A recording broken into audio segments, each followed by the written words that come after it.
You know what I'm making the film about? No. About anti-Semitism. Anti-Semitism, what does that mean? It means when people hate the Jewish people. No way, man. The Jewish people control the world. Yeah? Of course.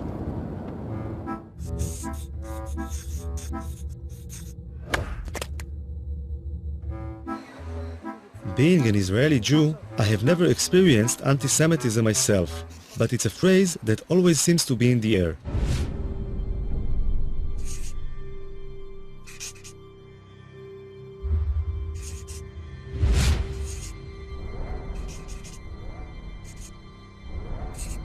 Three words seem to appear over and over again: Holocaust, Nazi, anti-Semitism. Living in a country that was founded to give the Jewish people a safe place to live in, I found this really disturbing. So I decided I wanted to learn more about the subject. Ladies and gentlemen, This is Abe Foxman, the head and face of the Anti-Defamation League. I have been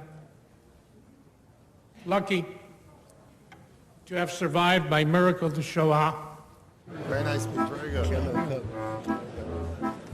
The ADL is the biggest organization in the world fighting anti-Semitism, with a budget of over $70 million a year. Abe Foxman has become the symbol of the fight against anti-Semitism in the world today. I thought he might be able to open some doors for me. So I asked him to help me out with my film.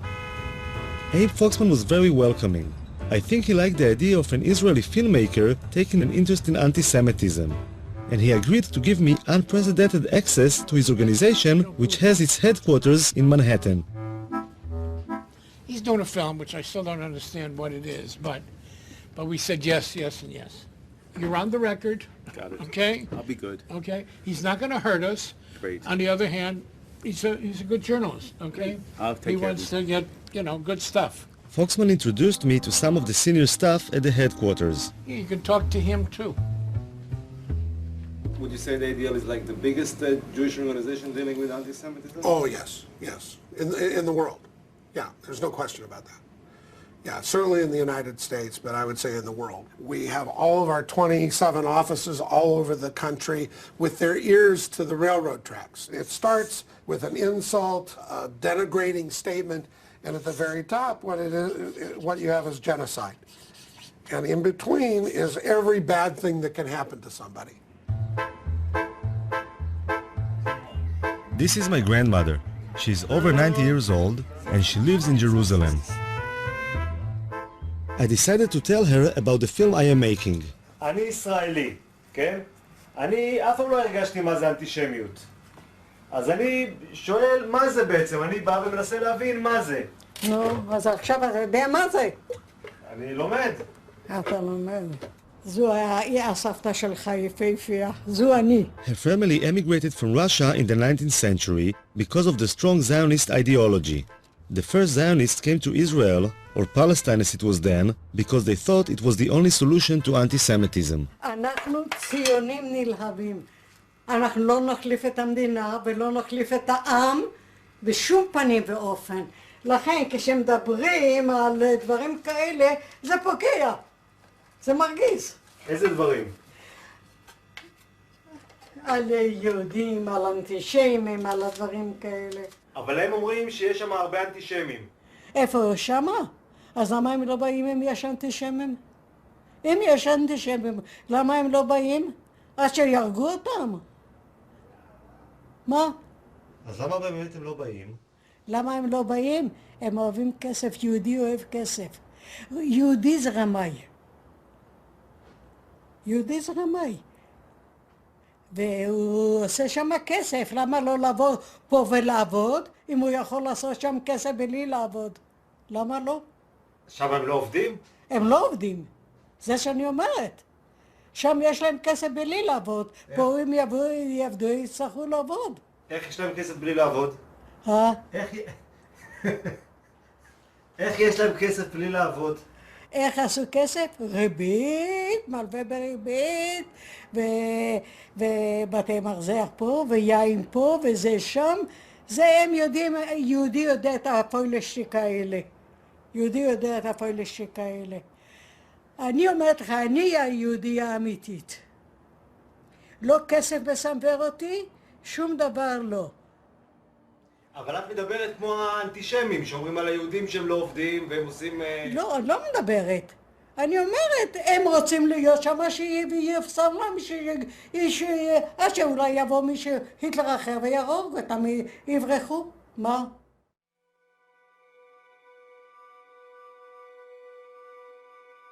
Tens of thousands of Israeli high school students fly to Poland each year to learn firsthand about the Holocaust, the worst genocide in human history and the most terrible result of anti-Semitism. When I was in high school in the late 80s, there were less than 500 kids going on this trip in the whole country. Today, there are more than 30,000.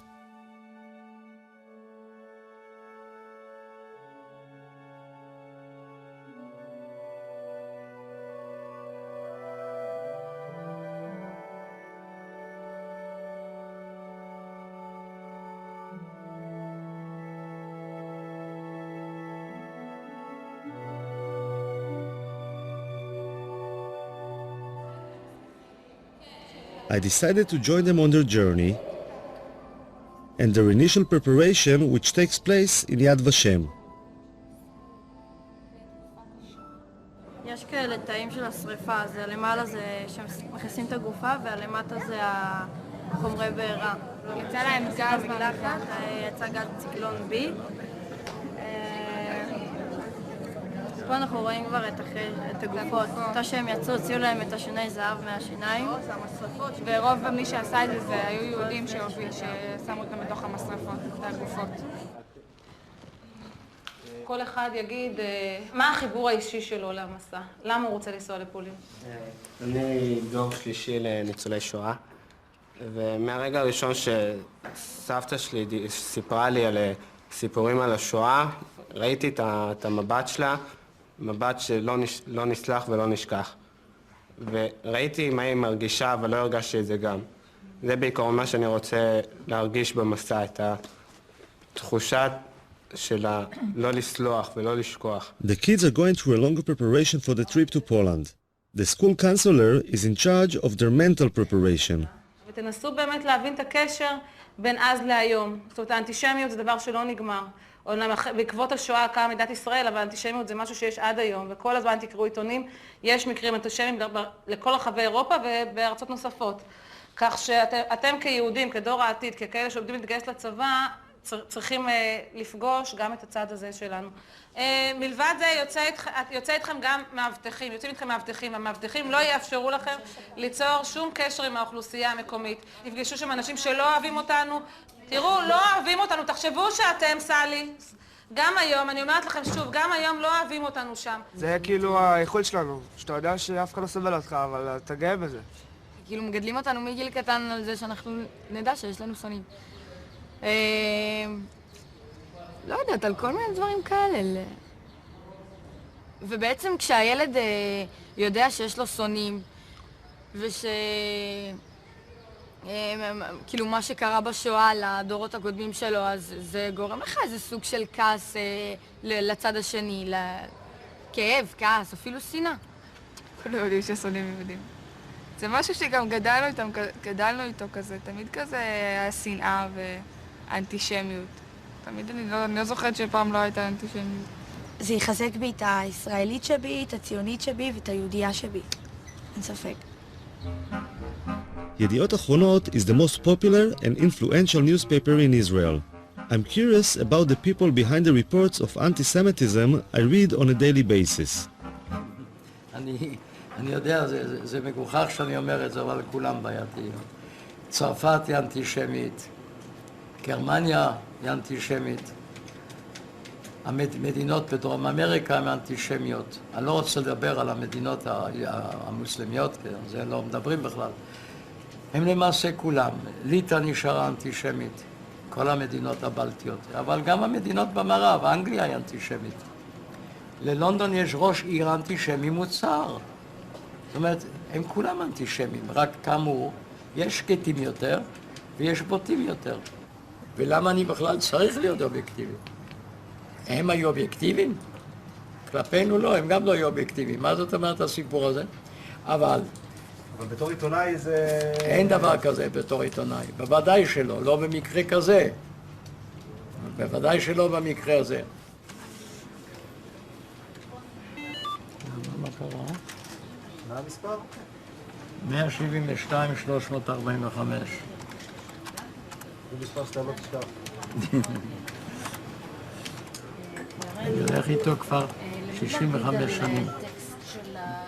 אבא היה באושוויץ 1, אני הייתי באושוויץ 3, ואמא הייתה באושוויץ 2 בבירקנאו. Noach is over 80 years old and is making sure that the future generation of reporters will be just as committed as he is. ירידה זה פחות כותרת מעלייה? פחות. אז עלייה זה טוב. עלייה זה לא טוב, עלייה זה רע, אבל עלייה זה טוב לעיתון. בדיוק.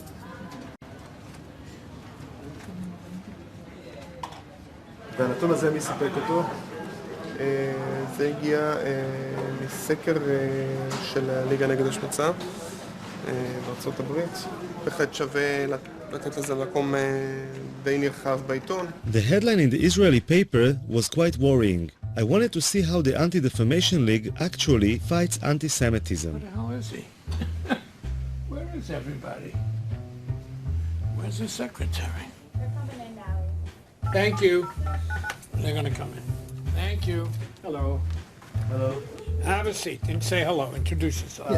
Joel Levy. Hello, Yoav. Yoav, very nice to meet you. Let me give you a card. Thank you. Okay. No? You don't have to button your... Why not? The working session. Okay, so it's working. So the reason I'm asked to sit with both of you is what looks like a spike in anti-Semitic and racist activities or manifestations.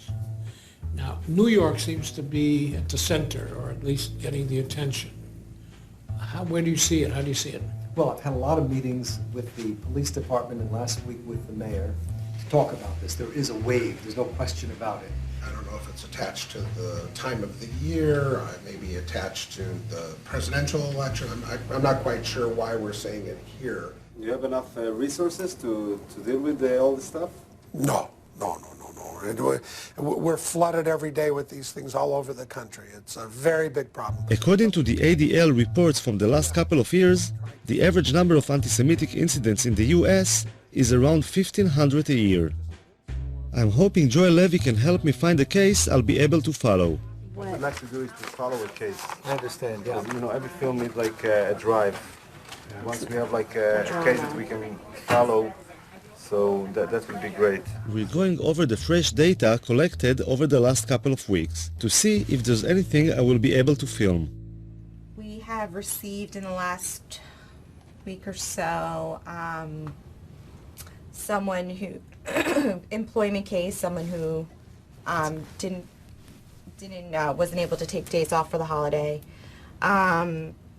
someone who is a school teacher and wanted days off for Shavuot, someone who is a nursing student and had some issues with taking time off as well as with taking time off. We also got a phone call from someone who was complaining about a website that had anti-Semitic remarks on it. Mm-hmm. Someone who was complaining about an article in the newspaper who they thought had anti-Semitic undertones. And I mean, that seems to be the roundup. And that's what we've had in the last 2 weeks. 2 weeks. Those are the kinds of incidents that we've had recently. 5 in 2 weeks. So there's no way to predict. There wasn't anything suitable from the last 2 weeks. So Joel Levy tries to help me to find a case. What they're looking for is an incident that they might be able, and they will do all the contact work, but an incident they might be able to follow, to actually see something that has happened, to go to the site, to talk to people there, to show what has happened, the impact on them, how we interact with all of that, and so on. Assemblyman Hikind has a lot of Jewish voters in Brooklyn, and he suggested a case for me. You know, I had a very interesting case. Just last week, a woman went to a funeral in not too far from here, thousands of people, and she heard a police officer on the phone say something to someone else, something very derogatory about the Jew something to somebody. This woman was at the funeral. She heard this. She was so upset. She wrote me a letter. I could show you the letter. And she called me. Yeah. Okay. Is this the only letter? Yeah. Okay. You want me to read part of it to you? Actually, you could look at it. I overheard a very disturbing conversation that a policeman had on his cell phone. I heard him say very loudly, I wasn't even standing close to him, quote, "I'm just finishing this Jewish shit." Sorry for using this kind of language, but this is the exact quote. I was so offended by the vulgar language, which is never appropriate, etc. And she goes on. I made it that the police officer called the woman. He apologized on the telephone. Hikin thought it was a good case, but the police wouldn't let the officer go on camera, and the Jewish woman seemed to be satisfied that the policeman had apologized. I realized that it might take some time to find a suitable case to film, and the kids had just finished their preparations, so I had to join them and fly to Poland.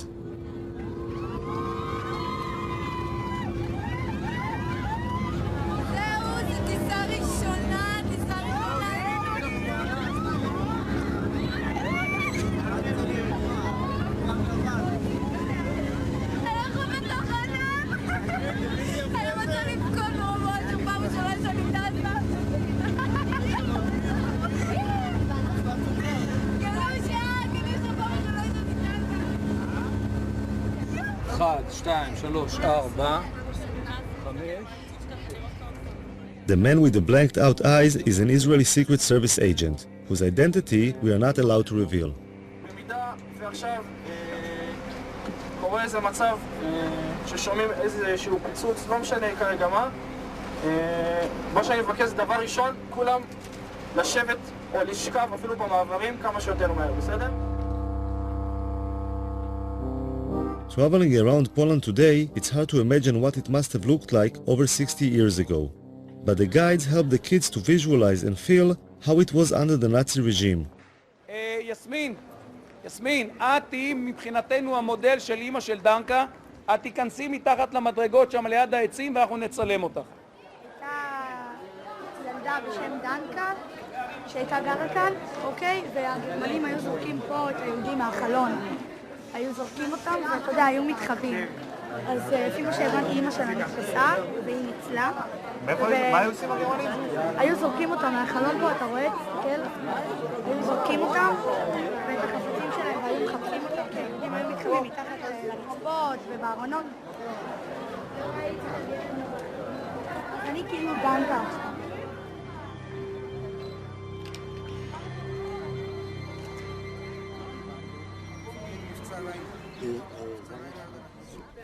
בגטו לובלין. גטו יהודי בעיר לובלין. Izrael? No to mów po Izraelu, a nie tam gadasz po jak po chińsku. Ja myślałem, że z Chin jesteście.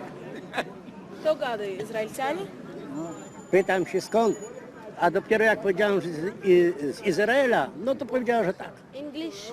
הוא מדבר רעות על ישראל, הוא אמר שאנחנו כלבים. הבנתי. בואי כבר, מה את מדברת עם אחד כזה? רוני. למה התחלת לדבר? רוני.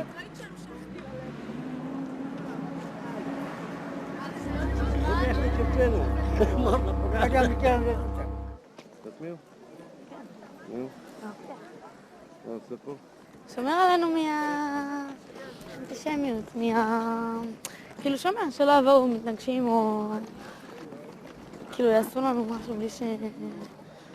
את חושבת שזה יכול לקרות?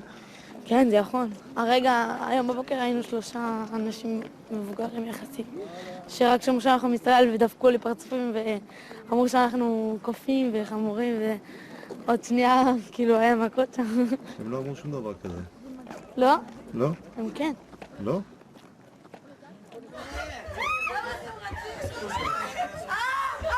Go to your rooms right now. Right now, go to your rooms. Oh, sorry. Right now. Go to your room. What happened here? What are you משהו doing? מעניין? Excuse me. We are not vlog. We have some other guests here. I know that the kids, but you have to understand us. We have some other guests here. They're coming down and then they are staying down. We won't pay for it. Although the days in the Poland trip are long and exhausting, the kids still have a lot of energy when they get back to the hotel. Quiet, okay? But close the window and stay in your room, okay? מה? למה אתם לא יוצאים? Yes. לא קשור לעייפות, מה, הייתי יוצאת. יש ניאו-נאצים, כאילו פה בפולין, שיש סכנה, יש לנו סכנה, כי נגיד הם יכולים לדפוק לנו בדלת בלי שנדע מי זה, ויכולים להתחיל לזרוק דברים מהחלון. זה מה שנגיד הסבירו לנו בארוחת ערב, הביאו לנו תדרוך, שתכלס אנחנו לא במדינה אוהבת, אנחנו במדינה יחסית עוינת. נגיד אם יגלו איפה אנחנו עשינו לנו פה הפגנות בחוץ, או אבנים זרקו עלינו, ונגיד לפני שבועיים נכנסו לי פה שיכורים כאילו ניאו-נאצים, התחילו לדפוק פה בדלתות וחיפשו יהודים. ככה כאילו הסבירו לנו אתמול בארוחת ערב. מי הסביר? השב"כ, תשמע, הוא דפוק, אנחנו אוכלים בסבבה, פתאום הוא בא, יש לי כמה דברים בשיא העדינות. אתה רואה כזה, אחד כזה, אשכנזי חמוד כזה, פתאום מתחיל לדבר איתך על ניאו-נאצים וזה, כולם היו בשוק, לא יכלו לסיים את האוכל. סך הכל בשביל הביטחון שלנו, אז כאילו, אסור לנו לצאת, ישר אחרי ארוחת ערב אנחנו צריכים להיכנס לחדרים. למה? כי הם אנטישמים. הם לא הכי אוהבים אותנו. בדיוק. ישר אנחנו נכנסים לשדה תעופה, זה כולל שם חיילים, הולכים כמו במשטר הנאצי. חיילים הולכים לך כזה ישר כזה, יש להם כזה פרצוף כזה רע כזה. אלה שדפו לנו את הדרכונים שלנו, נראה כמו קציני אס-אס.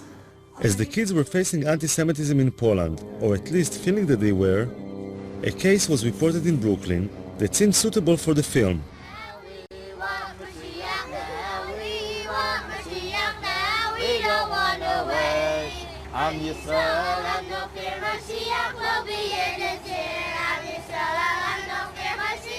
According to the report, a Lubavitcher yeshiva school bus, full of young children, had been pelted with stones as it was making its rounds dropping off children.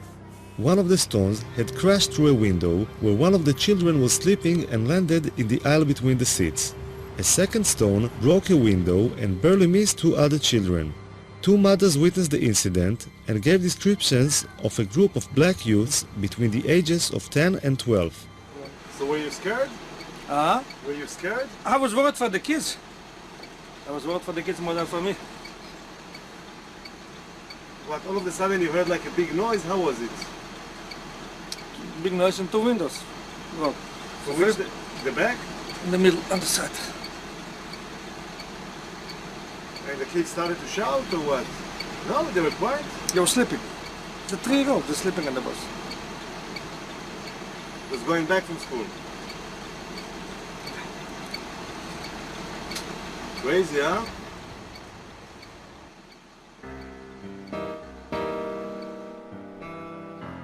Crown Heights is a mixed neighborhood of Jews and blacks. In 1991, there was a lot of tension between the two communities, leading to the Crown Heights riots, which went on for 3 days and resulted in many casualties. This is Binyamin Lifshitz, the local reporter in Crown Heights. Maybe put your arms like, Folded? Yeah? I'm not a poster boy. He was the first to report the incident. Not a big, strong guy. See where the rocks went into the bus over there. Wait, can you go back to that? And, I mean, most of the crime incidents in Crown Heights are targeted at Jews? It's always been known throughout the course of history, Jews are soft targets. We've been the victims of so many major incidents, genocides and catastrophes and holocausts and everything. It's just the way we are. We've always been victimized. When a black guy sees two people walking down the street, a black person and a Jewish person, his choice to attack someone will not be a black person. Because a black person, you never know. What is that guy? Does he carry a knife? Does he carry a gun? A Jew is a soft target. It's always been known like that, which is why we always encourage to walk in pairs, which is why we don't walk so much outside, like at night, so to speak, alone.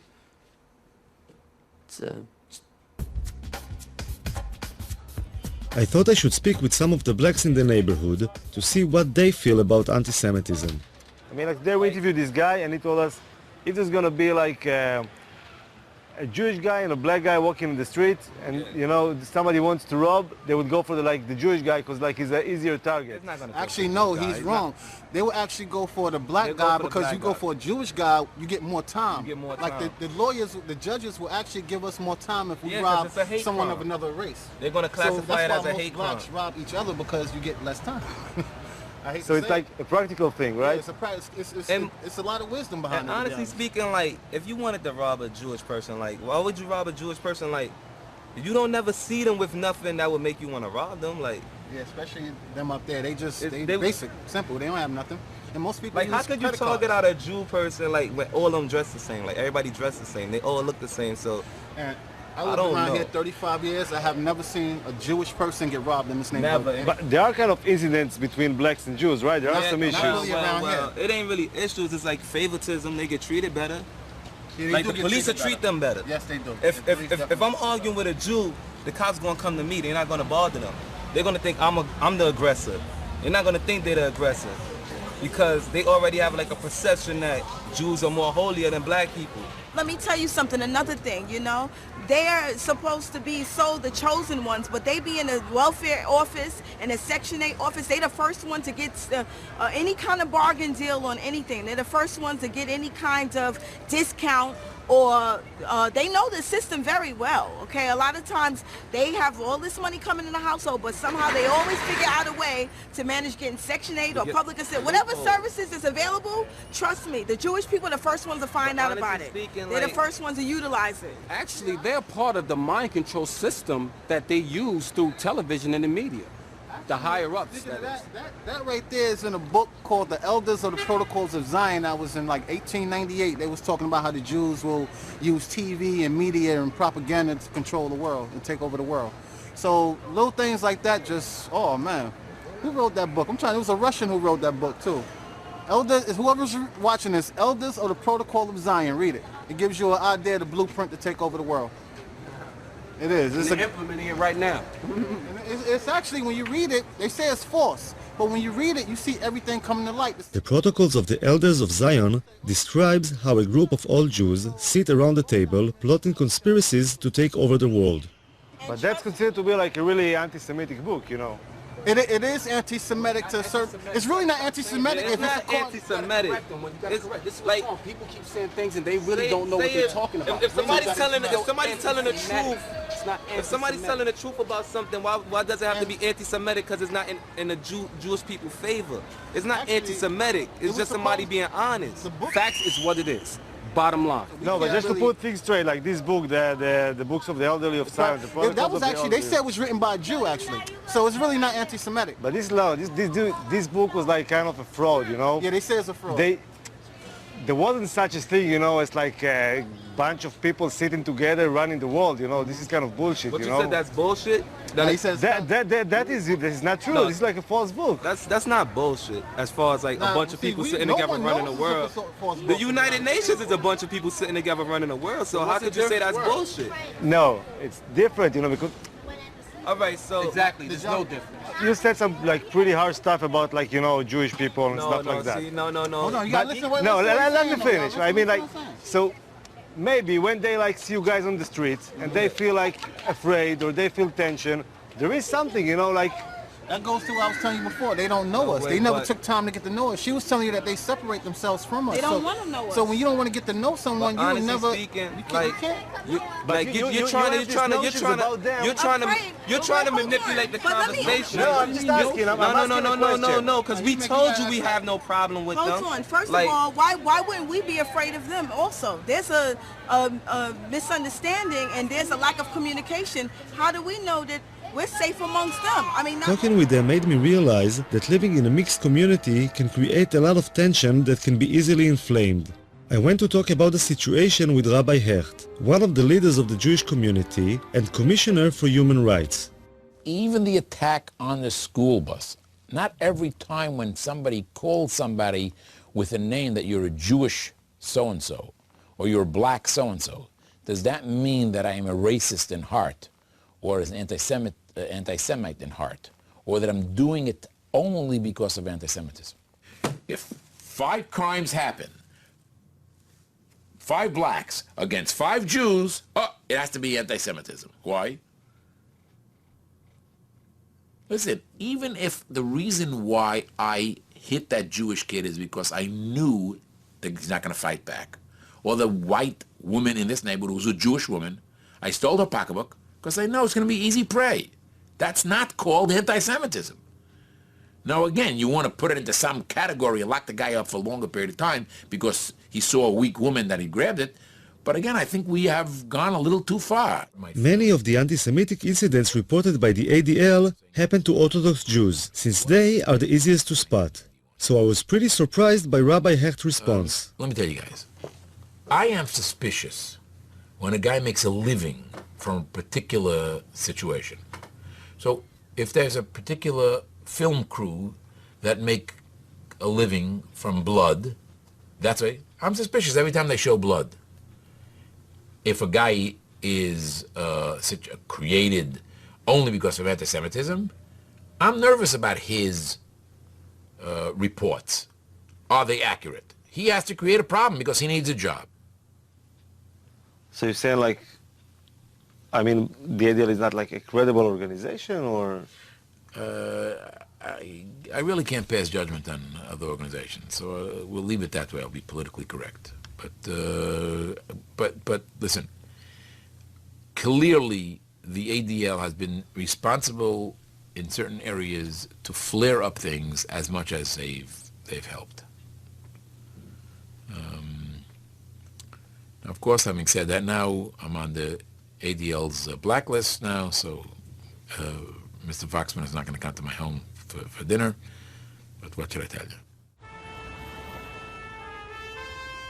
An important part of the ADL's work are the international missions, and Foxman decided to allow me to join him.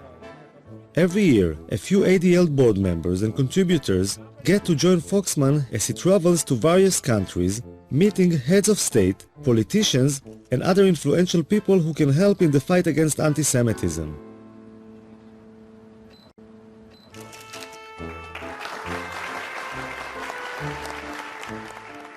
It's like an organized tour, but apart from visiting museums and other tourist attractions, the chosen ADL members get to join Foxman in taking an active part in the struggle against anti-Semitism. You have to debate what is proportionate when someone attacks you. You are serious people, and you're here for serious business, and you're going to see the Holy Father, and everything the ADL does is serious business.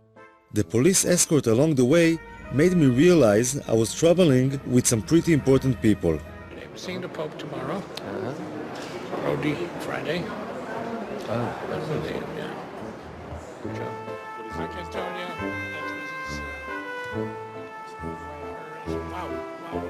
Beautiful. How gorgeous. I'm curious about how Mr. Foxman gets to meet all these important people. Why would all these ambassadors, politicians, and heads of state take the time to meet him? It's their perception of the power of the Jewish community, which is one of those signs of the anti-Semitism, which is it's a very thin line, you know.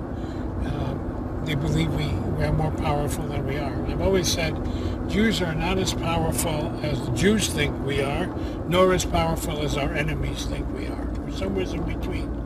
But they do believe, to some extent, that we can make a difference in Washington, and we're not going to convince them otherwise.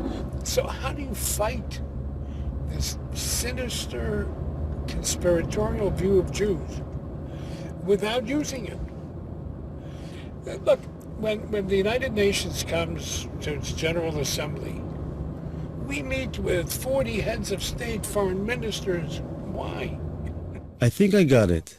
It's like a poker game in which Foxman bluffs the other side into thinking that Jews have more influence and power in Washington than they really have. The downside is that the idea of Jews being so powerful can result in envy, even hate. Foxman has a very close relationship with the Israeli government. All right. Oh yeah, a couple of times. Israel relies on Foxman when it comes to issues of anti-Semitism. And being the Jewish state, anti-Semitism is always on the agenda.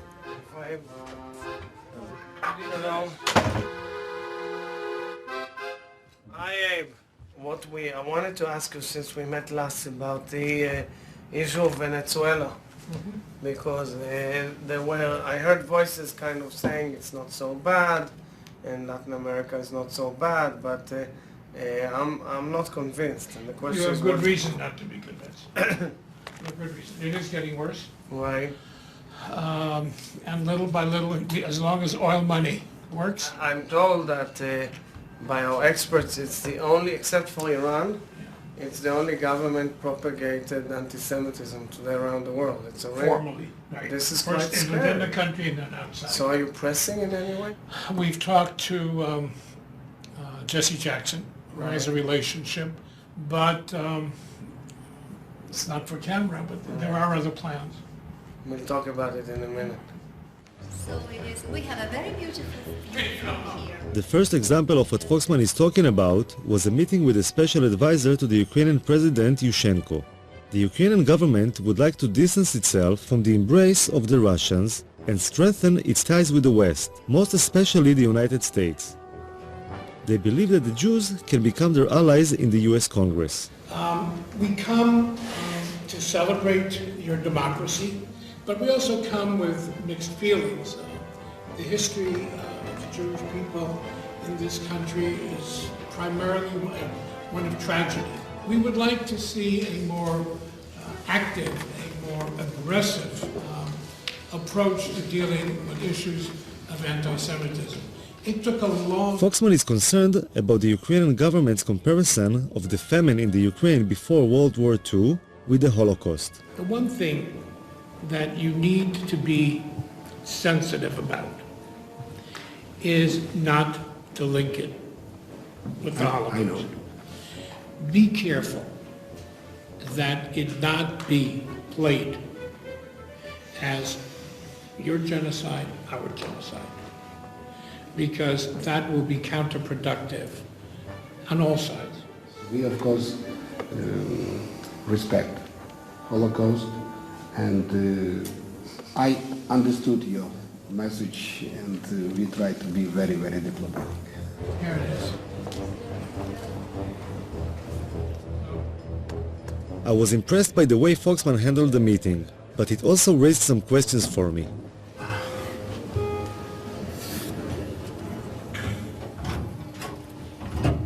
She was kind of pushing him a little bit, huh? He was kind of what? Pushing him. Yes, of course. It's always like that? Yeah? Of course. I wasn't sure how bringing up things that had happened over 60 years ago had any relevance to fighting anti-Semitism today. In order to combat it effectively, I think that you have to take responsibility for anything that happened in the past and then reach the present and then go forward. With your husband, when you quarrel, sometimes you need to give some slack to get what you want. No? You always I bring tough? up everything from the past. 50 years. What his mother did.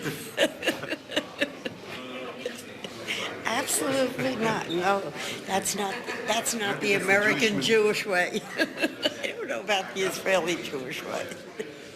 Give them the guilt trip. That's, yeah, absolutely. We need to play on that guilt.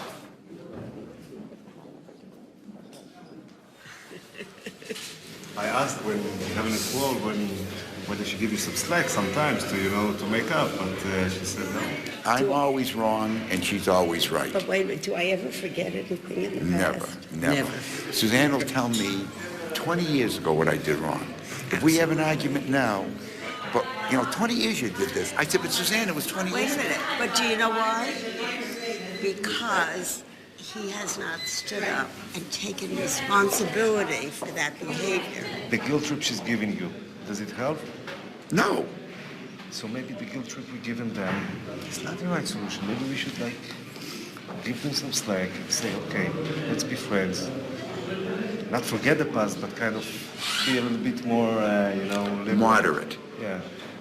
you know guilt- something, I happen to The agree. guilt of the father should not be visited on the guilt on the sons. And it's true, of course it's true. I agree with you. It's true, you have to. You cannot let it go down, but you can't keep playing on it as heavily as some people do. It's got to be moderate. But the ADL is like one of the people who plays quite heavily. No, we're moderate. No, ADL plays heavily. There is not a speech. I'm feeling.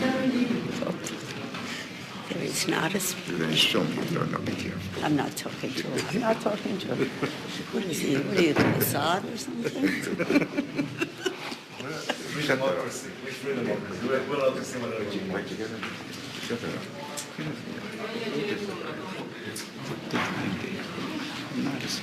I was forced out. Мои телефоны не забудьте ваши. I'm passionate, believe me. Not quite as much.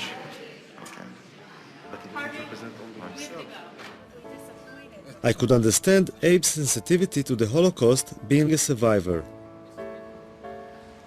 and was moved by the support he received from the ADL mission members.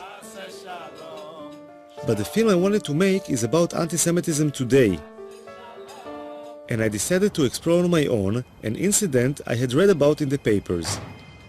In Moscow, a man with a knife had entered the synagogue and had started stabbing people. The incident was recorded on the security cameras.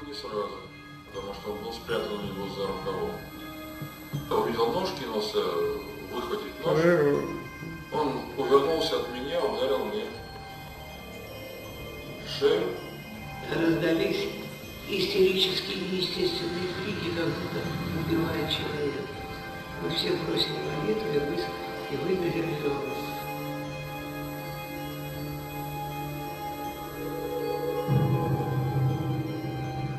The stabbing was a shocking reminder of what anti-Semitism can be.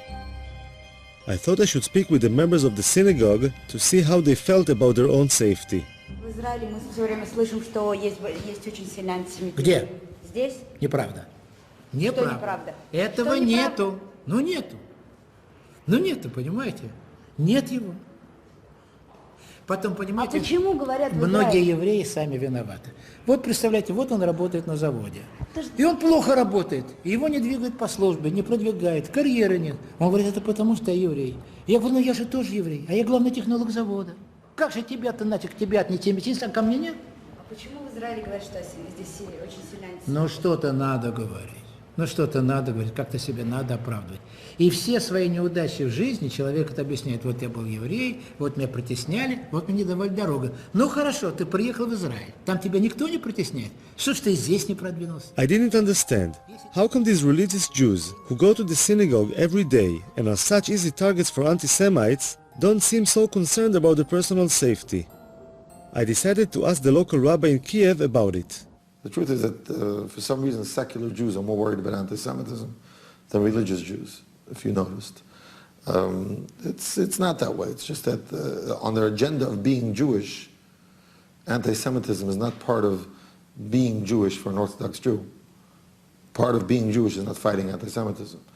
Part of being Jewish is practicing Judaism. There's no mitzvah in the Torah when you practice Judaism to fight anti-Semitism. At the same time, fighting anti-Semitism is something that's important for the Jewish people, for Jewish communities throughout the world. And very often, people that are not practicing, like you say, that's where they find their thing. So they'll, express their Jewish identity in a way that they'll be fighting anti-Semitism, thereby helping the community, in its fight for anti-Semitism. The rabbi said that it is actually an issue of identity. I wanted to know if Suzanne and Harvey Prince would agree with this theory.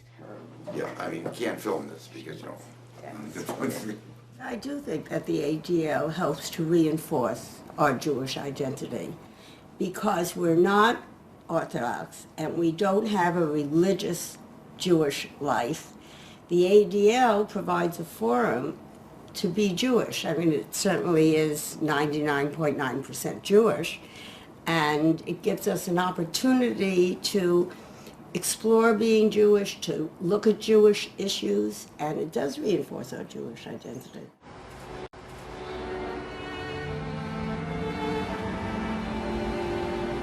Babi Yar, in the suburbs of Kiev, is a mass grave in which 33,771 Jews were shot after digging their own grave over the course of just 2 days in September 1941.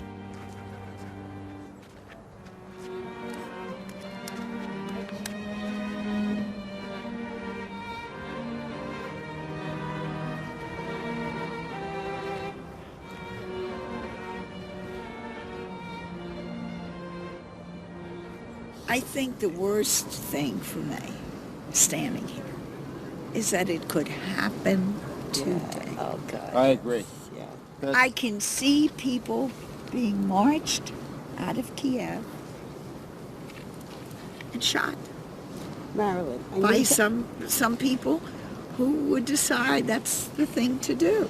That's right. Maybe they do it to gays. Maybe they do it to That's why we have to support Israel. whatever. Israel's our insurance policy.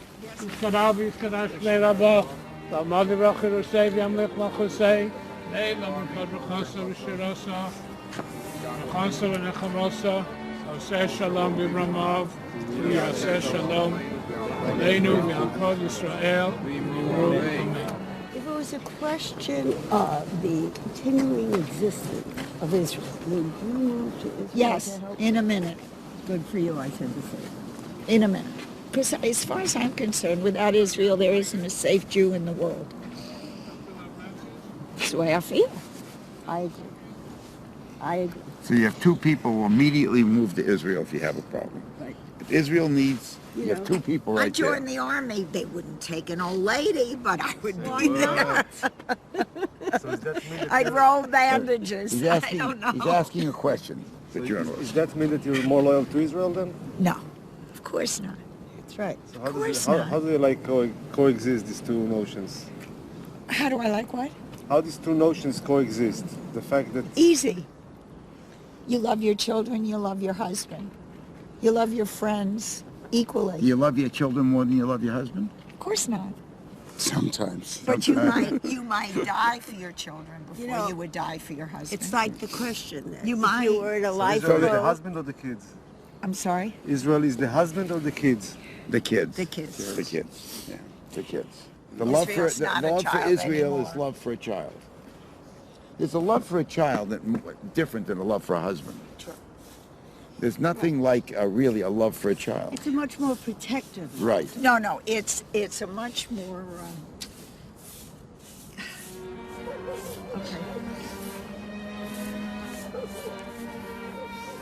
According to the ADL mission members, Israel is a child which needs their support, but is also their insurance policy in case something terrible should ever happen again.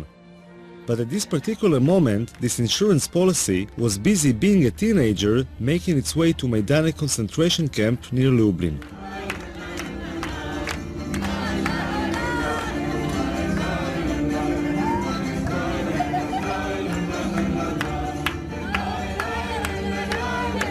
מדבר, קרי עיניים אליי, אני רוצה לראות את הרצינות דרך העיניים שלכם.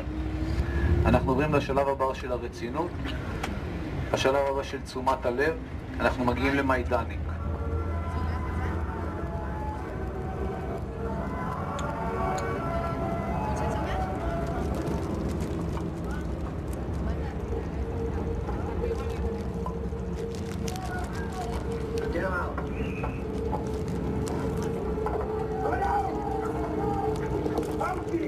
המסע האמיתי מתחיל עכשיו, עכשיו הולכים לראות את כל הדברים המוחשים. עד עכשיו רק ראינו כאילו, אתה יודע, בית כנסת ודברים כאלה, עכשיו הולכים לראות ממש איך השמידו אותם, את המשרפות, הכל. יהיה קשה. והייתה שם מפקדת של הפלד, שקראו לה בריג'יט הצמאת אדם. בריג'יט הצמאת אדם הייתה הולכת, רוכבת על גבי סוס, באזור המקסים הזה של לובלין, עם שוט ברזל שמחובר אליו כל מיני ברזלים כאילו כמו שאתם רואים לפעמים בסרטים של המלחמות, ופשוט עוברת על גבי אסירים ומכה אותם. סתם ככה? סתם ככה. אוקיי? בריג'יט הצמאת אדם שהייתה מפקדת זה.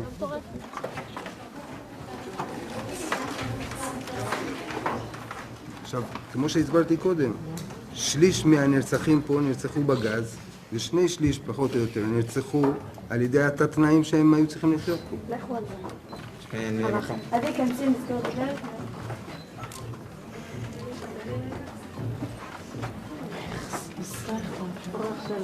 כפתלים.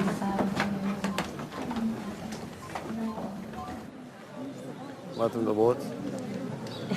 מאוכזבות. לעצמנו. למה? סתם, קצת קשה להקל. כאילו, אנחנו מסתכלים על זה, אני אישית מסתכלת על זה ואני לא... קשה לי להבין איפה אנחנו נמצאים, עדיין. זאת אומרת, רואים, אבל לא מפנימים. מאכזב, אתה חושב כאילו, מה, אתה פה עושה את הטעות, אתה אין לך רגשות או משהו. אתה מרגיש כאילו אתה מזלזל בדבר, וזה ממש לא ככה.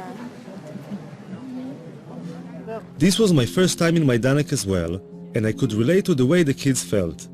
The horrors were almost impossible to digest. But the kids just couldn't accept the fact that they wouldn't become emotional after all the preparation they'd been through. אני חושבת שאם מוצאים מדריך למסע כזה, אז הוא אמור לדעת, לרגש ולדעת מה היה כאן. אני חושבת לא, אני לא מספיק בזה. אני לא מספיק ממצא את עצמי במסע. את לא צריכה, אבל את לא. אני רק ההתחלה, אוקיי. קחי את הזמן שלך, את לא צריכה להרגיש רע עם עצמך שאת לא מצטמרת כל הזמן. אני מרגישה רע עם עצמי שאני מרגיש שאני לא ממצא את עצמי. לא, אבל אז אני אומר עוד פעם, את חובה עכשיו הרבה דברים, תני לעצמך את הזמן, זה מה שאני מבקש, לא יותר מזה.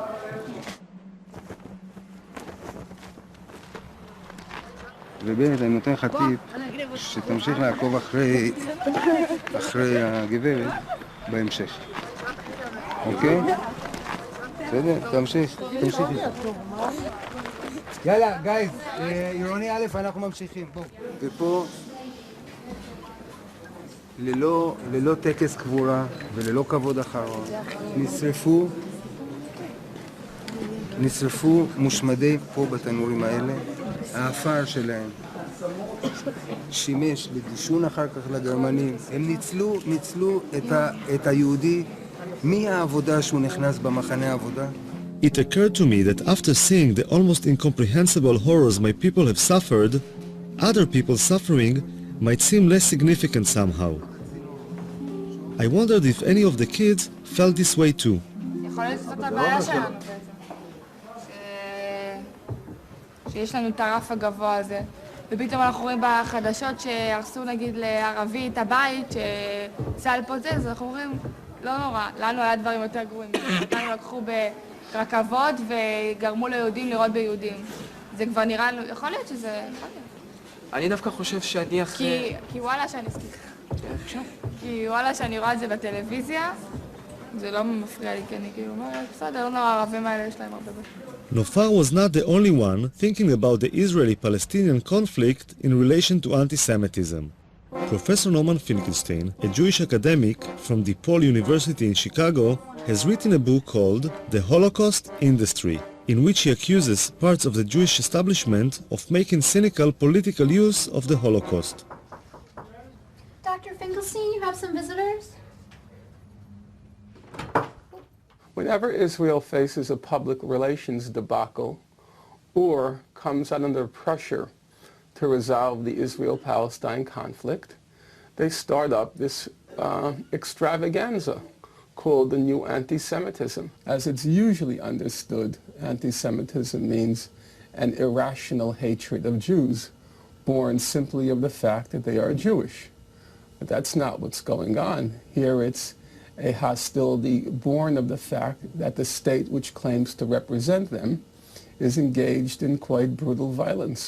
I'm sure lots of people I meet have this, what you say, deep down inside, they have this kind of queasy feeling about Jews. I'm sure that's true. But did it have any real substantial repercussions on me in life? The answer is just no. There's a kind of pathological narcissism, navel contemplation. When you are the richest, wealthiest, most successful ethnic group in the United States, you've got the world on a platter, and you sit around and you're talking about anti-Semitism. It's just kind of shameful, I think. At the time I first interviewed Finkelstein, I didn't realize what a controversial figure he was in the eyes of the Jewish establishment. Finkelstein, the son of Holocaust survivors, has been labeled a self-hating Jew, a Holocaust denier, and a madman. I had interviews stopped at the very mention of his name. I know if you Google Norman Finkelstein and Holocaust denier, nowadays you'll get about 10,000 websites. Well, if I'm a Holocaust denier, I would have to be certifiably insane. I would have to be clinically insane. Because, given who my parents were, for me to be denying the Nazi Holocaust, I'd have to be clinically insane. So you have to judge for yourself. You may disagree with me, but is it your impression that I'm clinically insane? Now, if you think I'm not, then you have to wonder, why are those 10,000 websites saying that? Recently, there's this talk about the new anti-Semitism, which is very related to Israel. And I've been heard that from Jews outside of Israel, saying Israel is the cause that anti-Semitism is now, that we are suffering from anti-Semitism. Well, I would say that is nonsense. That comes from insecure Jews. I think people use Israel as an excuse to rationalize and legitimize, because in many places of the world, anti-Semitism is not acceptable. It's not polite, it's not proper. But if you can camouflage it, if you can find a platform of a news event, of a political discourse, then you use it. And we find every time there is conflict in the Middle East between Israel and somebody else, the level of anti-Semitism spikes. Why? Because the anti-Semites come out of their woodwork, and now they can express themselves in their anti-Semitism in what they consider a legitimate, licensed way. Strangely enough, Foxman and Finkelstein agreed on one thing, which is that most anti-Semitic incidents nowadays fall under the category of new anti-Semitism. The difference is that Foxman says that anti-Semites found a new target called Israel, to which they could express their anti-Semitism, while Finkelstein believes that saying that is a cynical misuse of the term anti-Semitism. But attacks on the ADL seem to be coming from all directions. So today in America, there are two professors who are saying that Jews are more loyal to Israel than to America. Mearsheimer and Wald. See, this is what Mearsheimer and Wald. Mearsheimer and Wald. Steve Wald and John Mearsheimer are two academics from the universities of Harvard and Chicago who wrote a book called The Israeli Lobby. They claim that there is a lobby in the US whose role is to support Israeli policy even if this policy goes against the interests of the US.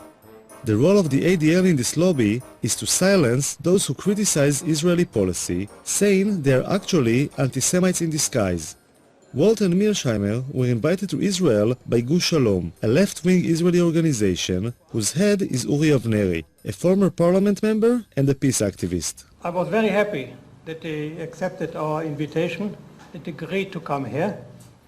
Actually, we were a little bit afraid in the beginning that there may be some difficulty to get them into Israel, especially after what happened to Professor Norman Finkelstein, who has been arrested and kept in prison actually, and then deported. Steve and I have traveled all over the United States, and we've traveled all over Europe talking about the lobby.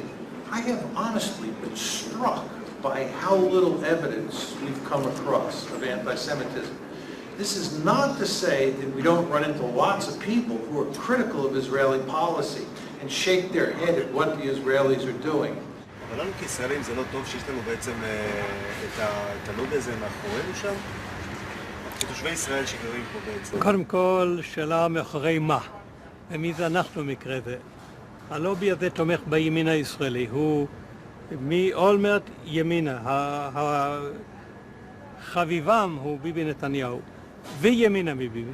מעבר לביבי נתניהו, הימין הכי קיצוני. כאשר הייתה ממשלה שמאלית כאילו, היחסים היו רעים מאוד. ההתלהבות צנחה. כוונות מאחורי הארגון הזה הן כוונות טובות, מה באנטישמיות זה מטרה טובה? אני כבר לא יודע, אני לא בטוח. אני כבר לא יודע, אני לא יודע מי משרת פה את מי. אנחנו אותם או הם אותנו. אם אנחנו מכתיבים להם מדיניות, או שהם, כמו שאמרת קודם, או שהם מכתיבים לנו מדיניות. אף אחד מהם לא לוחם באנטישמיות. הם לוחמים נגד ביקורת על ישראל. זה שני דברים לחלוטין שונים. כמעט שאין אנטישמיות באמריקה, זה אגדה. אין, ממש אין. לו הייתה, גם השדולה הייתה מתנהגת אחרת. אין. התופעה הזו שנקראת אנטישמיות היא קיימת רק בתקשורת הישראלית. ועל ידי כל מיני פונקציונרים יהודים בעולם שהם מתפרנסים מזה, שהם לוחמים באנטישמיות. איפה יש אנטישמיות? אין כלום. מעולם ישראל מצבה של היהודים באמריקה, מצבם לא היה כמו היום. מה, אנטישמיות זה המצאה ישראלית? המצאה יהודית? אנטישמיות? אנטישמיות היום? מידה רבה כן. כל אחד פוחד מאנטישמיות בגלל הזיכרונות ההיסטוריים, והיהודים מפוחדים תמיד. באמריקה היהודים, כמה שהם חזקים וכמה שהם מושלים באמריקה למעשה, הם פוחדים מהצל של עצמם. כל רגע, אחרי כל עץ, מסתתר אנטישמיות. בולשיט, אין דבר כזה. אנטי ערבים, אנטי מוסלמים, אנטי שחורים, אנטי מה שאתה רוצה. אנטישמים? פשוט אתה צריך זכוכית מגדלת למצוא אותם, ויש כאלה שהולכים עם זכוכית מגדלת, כמו שרלוק הולמס, ומוצאים אנטישמים. Abe Foxman's spokesman, Ari O'Sullivan, was the last person I expected to see at the event. What was he doing here? Look, Abe, they mentioned the ADL a couple of times in their talks, and like I told you, they were false, these things. And I went up to Walt, but he was surrounded with people. I said, listen, I'm from ADL, Ari O'Sullivan, and those two things you said about the ADL are incorrect. I got a lot of interest from the foreign press. I don't know about the Israeli media, though. Was there Israeli media here? אני מהליגה נגד השמצה. זה שהזכירו כל הזמן, ADL. אתה מהליגה. אני הדובר של הליגה. מי אתה? דובר בארץ? כן, אתה מגוש. אני מגוש שלו? למה הבאתם אותו? את מי? את שניהם. זאת אומרת, למה הבאנו אותו? אנחנו חושבים שמה שהאנשים האלה עושים זה פשוט פעולה הכי מבורכת שיכולה להיות. לא לגבי השמצה או לא השמצה. לגבי אי פעם להגיע למצב נורמלי ומאוזן באזור הזה. יש לכם כסף להביא אנשים כאלה פה? כי אמרו לי שגוש שלום זה ארגון קטן, שולי כזה. גוש שלום זה ארגון קטן. אבל את הקצת כסף שיש לו, הוא מנצל לדברים החשובים ביותר. והדברים החשובים ביותר זה להגיע סוף סוף אי פעם לאיזשהו פיוס בין הפלסטינים לבין היהודים במזרח התיכון.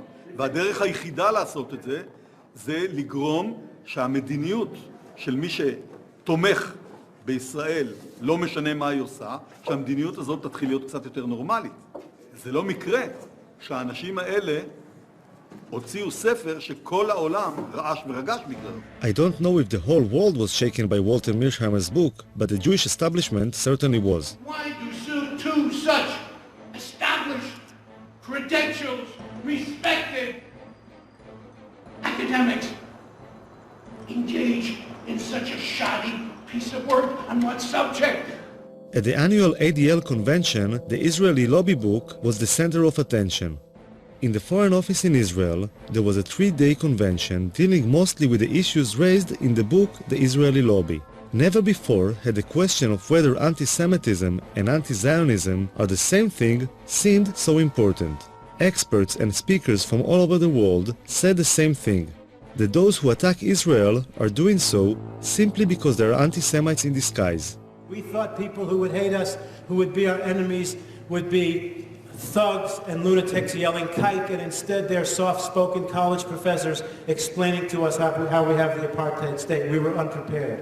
So let this conference draw a line in the sand. If you're an enemy of the Jewish people, then we will fight you with all our might for ourselves and for our children and for our children's children. Who would we be if we did not? And we will prevail.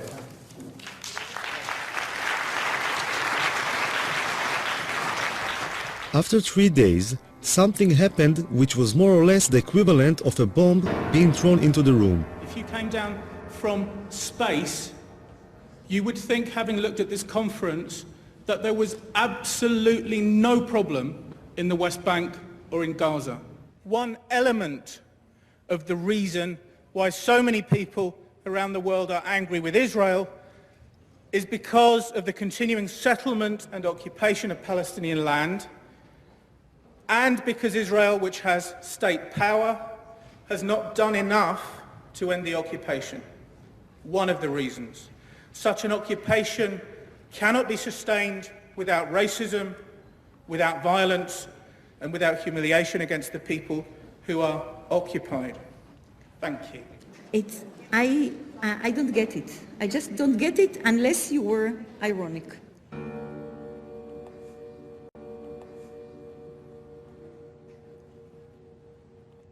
Listen, David. Yes. We appreciate your work. We invited you to speak. Yes. But what you did today was a kind of preaching about looking for human rights that we don't have. This is more or less what you said. There are problems with human rights in the we territory. don't say It's insinuative. What do you say? No, Not I only choose that. to say something which has not yet been said by everybody. Just it's for very the simple. provocation? Not for the provocation, because Palestine was not mentioned It was in this mentioned conference. all Not over. once, maybe by Gil. It was mentioned It was mentioned yesterday as over. Palestine is the All anti-nation.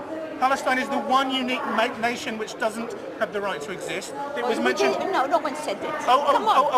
Come on, no one said it. Don't go too Gerstenfeld far. said it. Palestine one is the said it. anti-nation.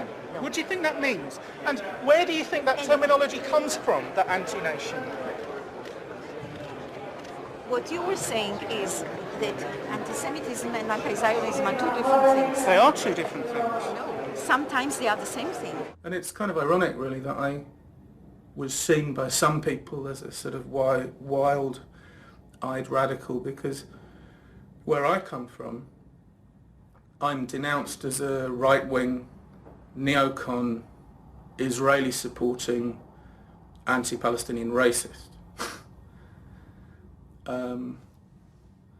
What does it say about this conference then? Well, it says about this conference that there were some hard right-wingers there. There you go. Nobody in this conference was balanced, not one. I don't think so. Speaking with David Hirsch made me realize that it is very difficult to represent any other approach in the Jewish world. Those who try to say anything different are being silenced. And Dina has a go at me for not being balanced. You hinted too much. You were not explicit enough. Should have more defined what time maybe. Hirsch was right. The occupation as a possible reason for justified criticism was not mentioned. Many Jewish people see anti-Semitism as a force of nature. It has always been there and will always be there. It will just take on different shapes and forms. I find this difficult to accept. This is a conference about people around the world blaming Jews as the worst human rights violators on the planet. And the people who support Israel are now under attack as supporting the colonialist apartheid state of Israel. This is a warrant for attack on Jewish people. It is internationally recognized that anti-Zionism is sometimes anti-Semitism. Dina, you know what? And who As an Israeli, can... this is the only thing that leaves me hope, to differentiate these two. Why? Because otherwise there is no hope. Otherwise, this is a doomed... But this is closing your This eyes. is a doomed, You're right. fatalistic But approach, you're closing your which eyes. leaves us no hope at all. But you see what he's doing? He's doing exactly he has the problem of the left. And here's the problem. Here's the problem. This analysis. This is just like the wife who's beaten by her husband, who goes to the psychiatrist and she says, it must be something I did, because if it's not something I did, then it's hopeless. Then he's a madman. Well, you need to find something you did to cause the hatred against you. But guess what? It's nothing that you did, and it's too bad. You are in chaos, and the world is dangerous, and Islamism, funded by the Saudis, is teaching gazillions of people around the world that you are evil before you came to Israel. So this is your problem. You're exactly right, and you don't want that to be true. Maybe they're right. Maybe I'm just naive. Maybe all those people who criticize Israel really are anti-Semites in disguise. I'm heading to Chicago to speak with John Mearsheimer, co-author of the Israeli Lobby. I hope to have the courage to ask him if he is really an anti-Semite in disguise.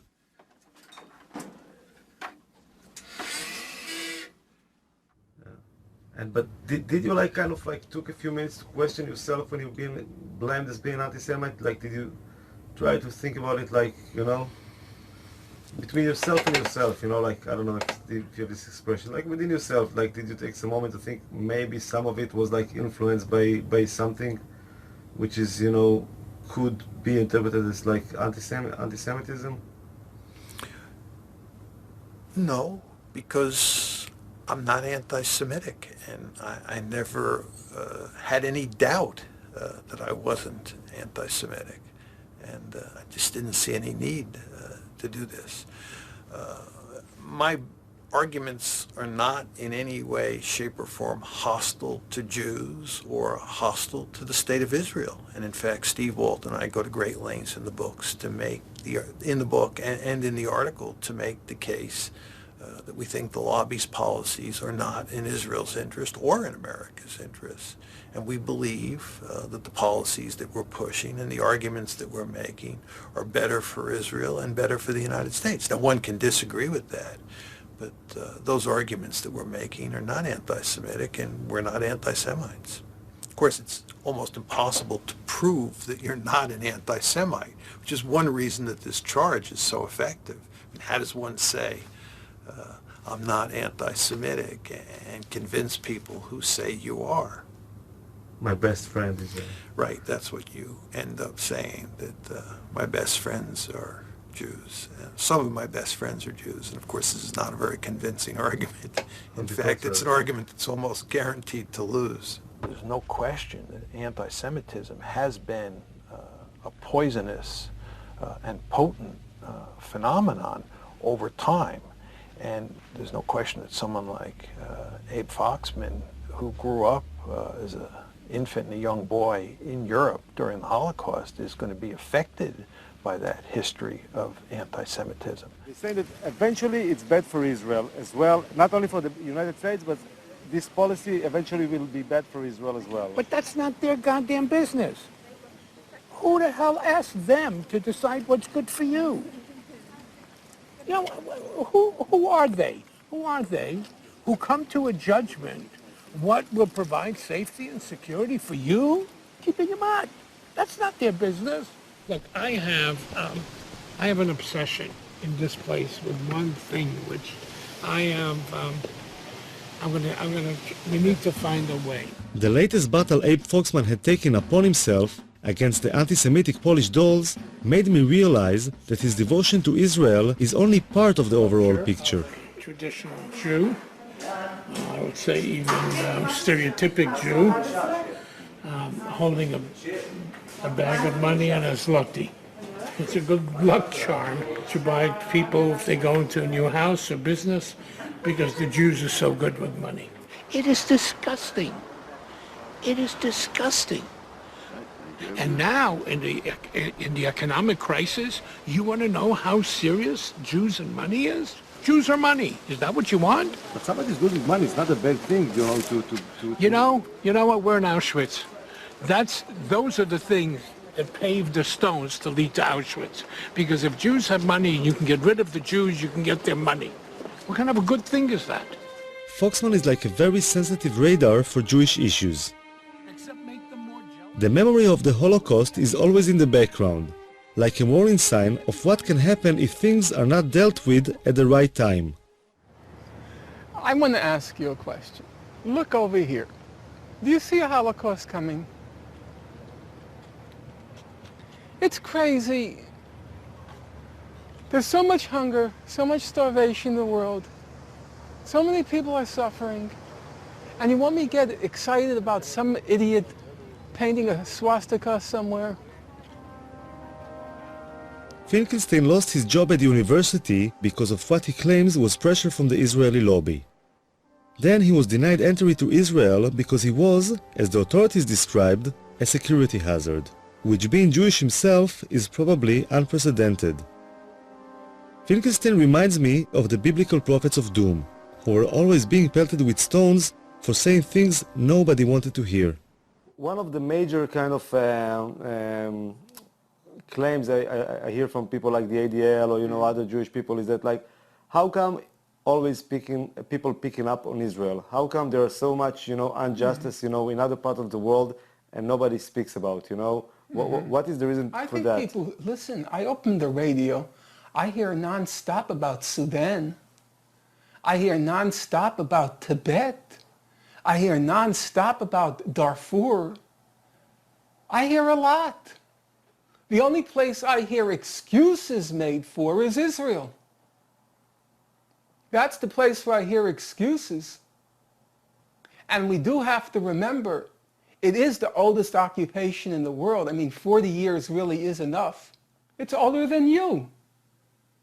It's older than you, the occupation. Doesn't that kind of stun you? The irony is that the Nazi Holocaust has now become the main ideological weapon for launching wars of aggression. Every time you want to launch a war of aggression, drag in the Nazi Holocaust. It's the suffering then used as another pretext or excuse to humiliate, degrade, and torture the Palestinians. That's the problem. The suffering comes as a package. It then comes, here is the suffering, now we blow up your house. Here is the suffering, now we take your land. Here is the suffering, now we drop artillery shell or shoot artillery shells at your villages. It's a package deal with Israel and its American supporters.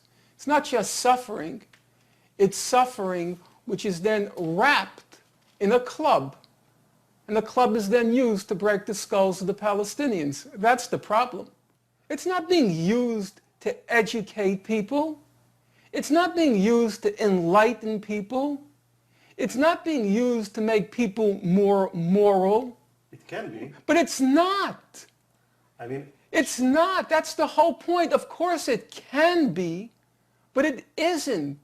It's the best thing that will ever happen to Israel if they get rid of these American Jews who are warmongers from Martha's Vineyard.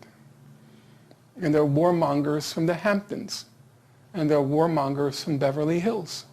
And they're warmongers from Miami. It's been a disaster for Israel. It's the best thing if they can ever get rid of this American Jewry. It's a curse. For Finkelstein, Foxman is the main enemy. You see? That's why you're not going to get people's attention, for things like that. Some people laugh. You comparing Foxman to Hitler, that's kind of... It's an insult to Hitler. Hitler at least didn't do it for money. Finkelstein took his own trauma as the son of Holocaust survivors to the opposite extreme. When I asked him if he had any sympathy for the Israeli victims as well as for the Palestinians, he compared Israeli casualties to the German casualties in World War II. You're funny. I have to tell you, you're funny. Why you come from a society in which everyone calls everyone a Nazi, right? They called Rabin a Nazi, Ben-Gurion called Jabotinsky a Nazi, Jabotinsky called Ben-Gurion a Nazi, Begin called Ben-Gurion a Nazi. They all said, each of them said one is worse than Hitler. That's the whole language of your society. It's also the language I grew up with. Everything in my house, the food worse than Auschwitz, the clothes worse than that. That's the house you grow up in. And all of a sudden, you get so pious when they go like that. Your whole society is like that. Why was Rabin? You don't remember when they made Rabin with the SS before he was shot? And then you all of a sudden get so pious. I just think about how people... Because of what? Because of Abe Foxman? We have to be pious with Abe Foxman? A hoodlum and a thug? I'm just trying to think how other people will perceive it, For myself, you can go and do it all day long, I did it with you. You're an Israeli. Yeah, but it's on film, it's on film, Other people will see it afterwards. Then take it out! That's why you're an editor. No, that's obviously, you know, should stay in the film. You know, I'm that's... fine! You think I care? You think I care?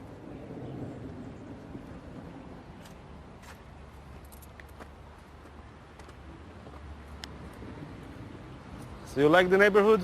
Very much. Look at the breeze. The last time I was with Foxman was in Auschwitz. The Israeli army sends its officers on a Poland trip similar to the one the kids are going through. This year, for the first time ever, an ADL mission became an integral part of the Israeli Defense Force mission.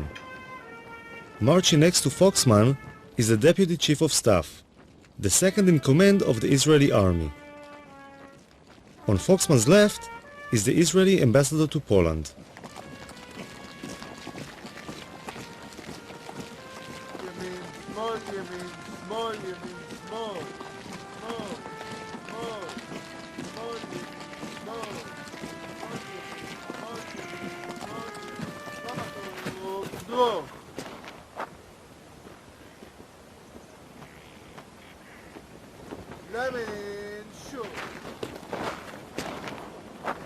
This is the biggest cemetery in the world. In the world. Poland? It's not the Jewish cemetery, but it's the biggest cemetery ever. 1.5 million Jews. But they're 3 million.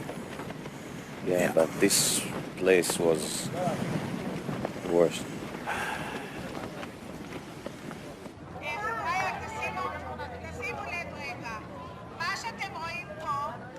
אנחנו חיים בתחושה שמוות מלווה אותנו כל הזמן. והאם התחושה הזאת היא טובה או לא, אני לא יודע. כלומר, כל הזמן עוטפת מעלינו, ופה אתה רואה את זה בעוד שהפכו את זה לתעשייה. תעשיית המוות. הגרמנים התחילו עם זה, ואנחנו היום מנציחים את התעשייה הזאת. אתמול אני חשבתי הרבה האם אנחנו, ואמרתי לך את זה בערב אתמול, בשיחה. האם המצעד החיים הזה זה דבר טוב או רע, כל המפעל הזה? אנחנו מנציחים את המוות, ואנחנו בכך לא הופכים לעם נורמלי.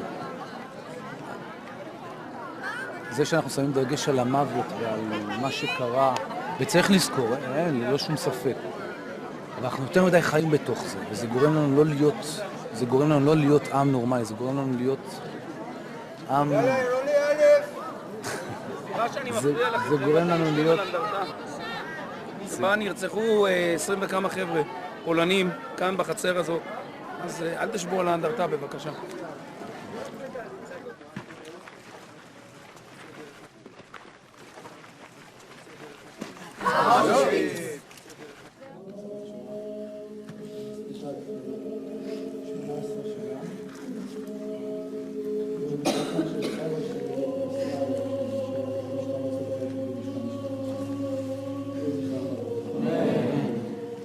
סניה גירשפונט, שאין את שנת היא רצחה, ורוב הסיכויים שנרצחה בבית החולים בקייב על ידי הנאצים. יהי זכרה ברוך.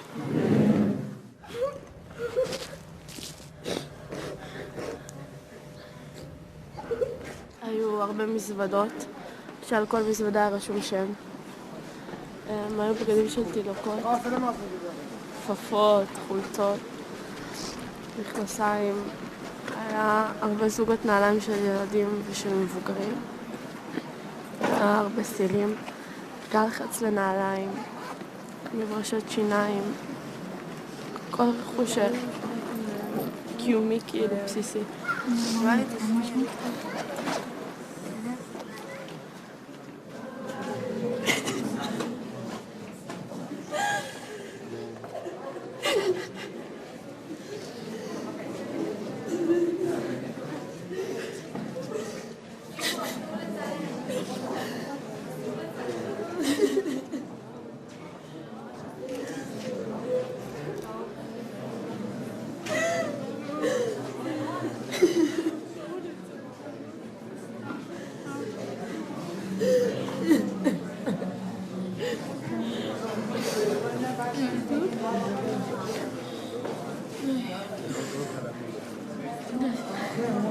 את אומרת די, אבל מה היה לנו כבר? זאת כלום, חיכיתי עוד מעט תפקיד מועדם. עוד מעט חיכיתי עוד מעט מה תראי.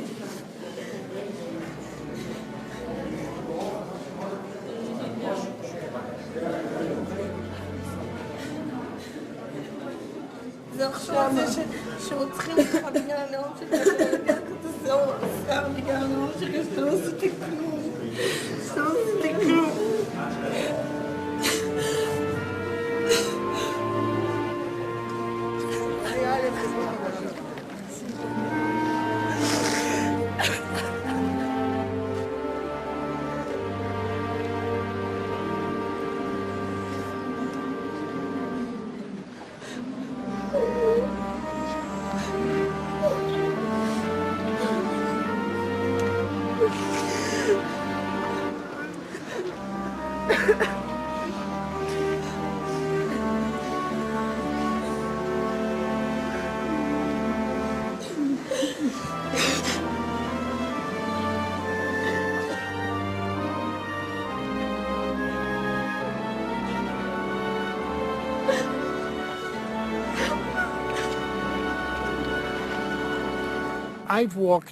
I've walked this road before, full of despair, full of anguish. To walk and feel the strength behind you of 150 officers of all the levels of the Israeli army, I walked with pride. I walked with hope. I hope with strength.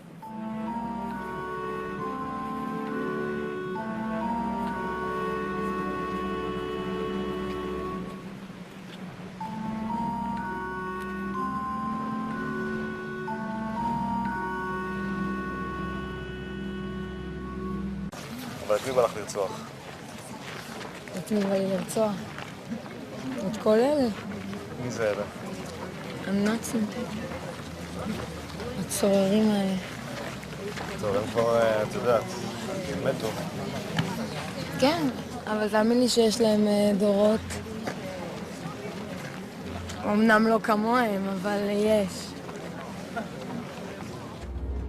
My filming was coming to an end.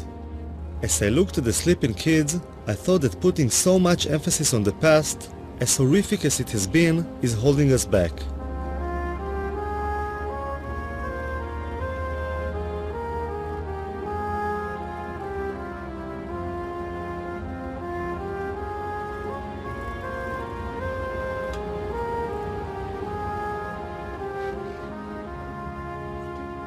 Maybe it's about time to live in the present and look to the future.